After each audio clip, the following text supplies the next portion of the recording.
Welcome to the Narrowing Path, Walking the Spiritual Walk. My name is Steve Ben Anderson. Thank y'all for joining me again tonight as we go through and we do today's daily reading from James Allen's Daily Meditations. This will be fresh to you and fresh to me, meaning that you'll get my genuine response, reactions, observations, and what I relate to about the reading. As this will be the first time that I hear it or read it right here on this podcast with y'all. So you'll get me processing some of this stuff. It's quite an interesting situation sometimes, that's for sure. So I just do have to say, I love just how the direction this has been taken and just how this all kind of has been building on each other this whole month. It's been a lot of just building in this process and this surrendering of self and how we the constant pursuit of how we more so how we have to fail in the pursuit of contentment, peace, and joy and happiness outside of ourselves before we actually turn to the true source of that, which is inside of us. So I'm excited to see what today's brings. So here we go. This is October 22nd's reading from James Allen's Daily Meditations. All power, all possibility, all action is now. There we go. We're talking about now. Whilst a man is dwelling upon the past or future, he is missing the present. He is forgetting to live now. All things are possible now and only now. Without wisdom to guide him and mistaking the unreal for the real, a man says, if I had done so and so last week, last month, or last year, it would have been better with me today.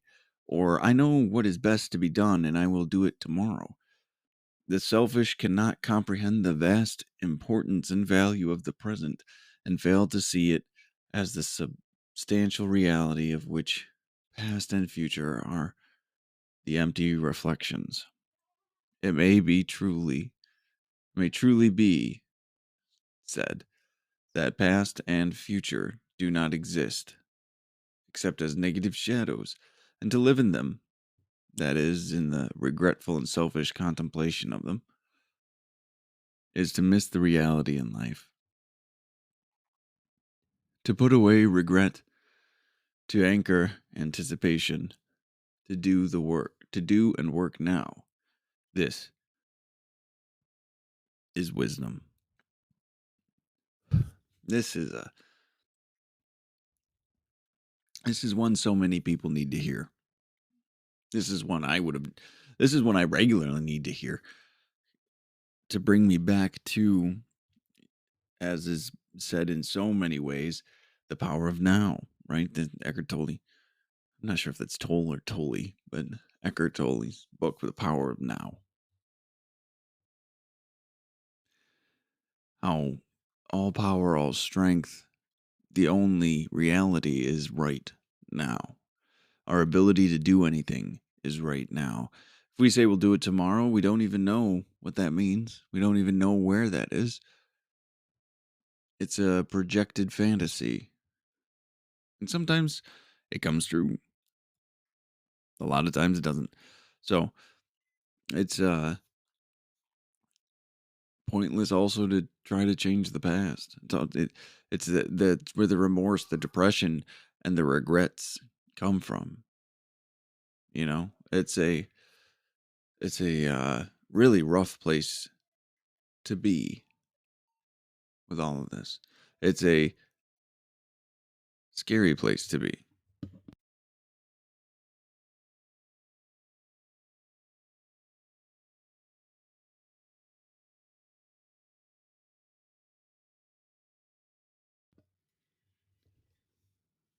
So let's go through this line by line. All power, all possibility, all action is now. There we go. That's what we were just talking about. All power, all possibility, all action is now. Like your strength to do anything is only available to you right here and right now. That's it. It's a simple statement, but it has so much weight to it. All power, all possibility, all action is now. we're I'll keep it on myself, I guess. I'm a person that likes to wait till everything's right. I'm a person that likes to procrastinate as well. Fear of doing things or fear of outcomes also is a problem of mine, to be fair. So it's hard. So, but I have to. That's why I have to come back to these things. All power, all possibility, all actions. Now we have to do these things now. That's just the simple truth of life. So now the main body of the reading. Whilst the man is dwelling upon the past or future, he is missing the present. He is forgetting to live now. I mean, in the 12-step community, there's they talk about resentments a lot and fear a lot and how much time we waste on those. I've wasted hours upon hours contemplating my past, regretting my past, reliving old moments, past circumstances, or fearing for my future. What's going to happen? Who's going to find things out? Who am I going to have to interact with? How am I going to say it? What are people going to think about me? These are the things that I can get stuck in. These are the realities that I can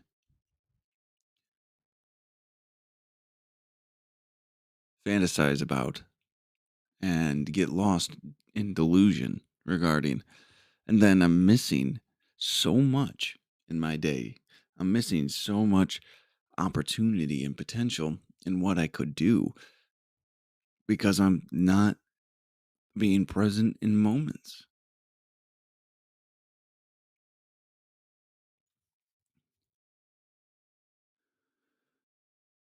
I didn't know that really. And well, you do, but you don't. Because you're just stuck in it, but you don't know what you're actually missing, I guess. At least I didn't. I didn't quite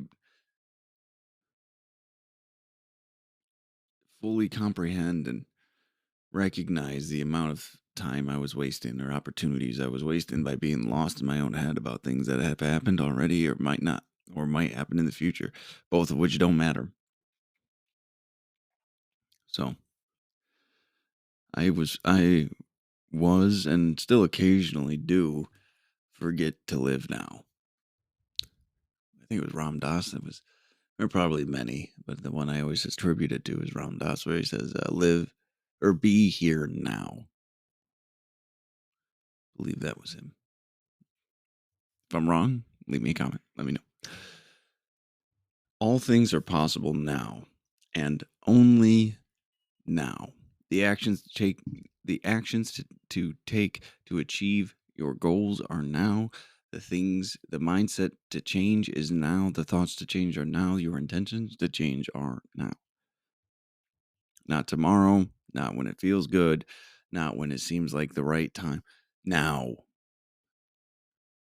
Start changing now.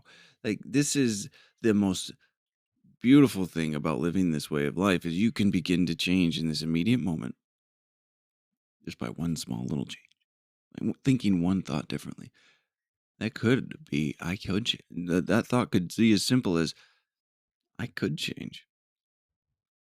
To start to believe it's possible.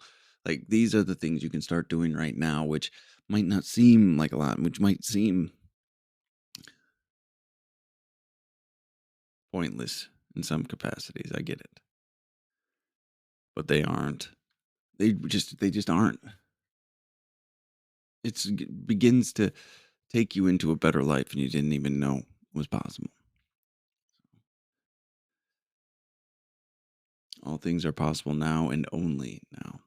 Without wisdom to guide him and mistaking the unreal for the real, man says, if I had done so and so last week, last month, or last year, would have been better with me today.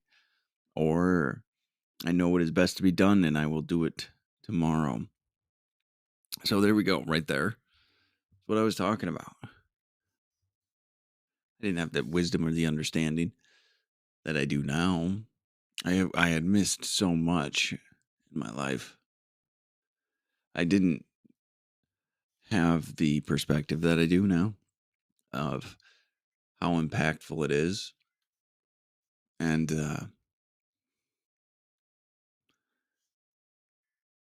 when I say how impactful it is to be present, like how much it matters to be mindful. This is where mindfulness practice comes in very well.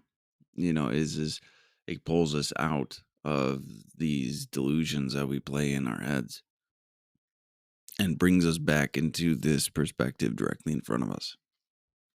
Or this perspective of being present, being involved in the world as we see it go by. Not saying, I wish I had done this way back when, or not saying I'll do this tomorrow, but being present with the actions we can take in today in this immediate moment and growing through that. Incredibly important. The selfish cannot comprehend the vast importance and value of the present and fail to see it as the substantial reality of the past and future, of which the past and future are the empty reflections. Let me read that again. The selfish cannot comprehend the vast importance and value of the present and fail to see it as a substantial reality of which past and future are the empty reflections.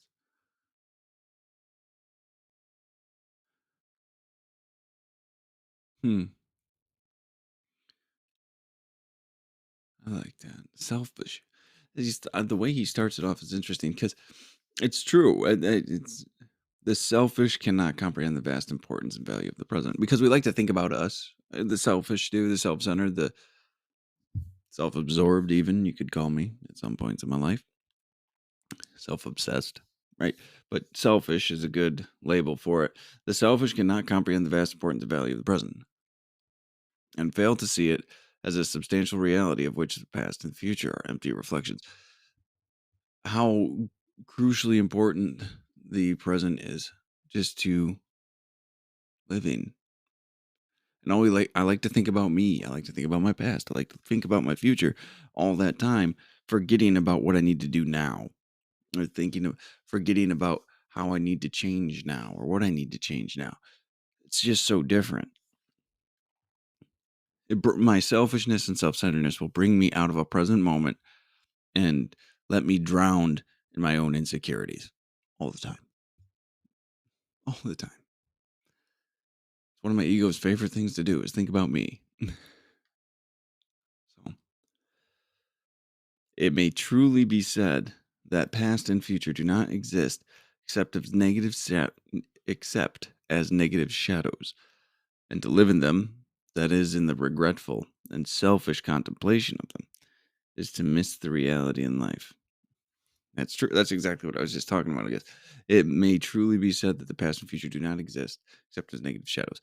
We have memories of past experience we've had, and like these are all real things. And these anxieties we have and projections about the future, they seem real enough to us. But the reality is that it's shadows from our past and shadows from our future projections. Nothing substantial anymore. It's only old fears and old regrets and false expectations and false suppositions. And after all of that's gone, we're just a riddled mess and all that. Yeah, negative shadows. It's not reality. It's not here. It's not right what's actively in front of you.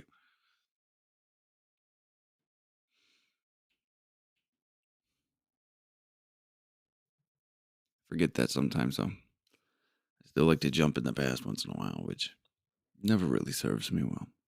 Self-reflection and analysis and knowing oneself and one's behaviors is always positive, but there's a part in 12-step recovery which says we do not drift into worry, remorse, or morbid reflection. That's where the line is. So, all right, now the way they ended it: to put away regret, to anchor anticipation, to do and work now. This is wisdom. To put away regret. I love that. It's like closing the box on it for right now. Like just not letting it encroach on your today. Anchor anticipation. Bring it back down to reality. Slow it down. Right? That's a beautiful word to say there. Anchor anticipation. Anxieties and things. To do and work now.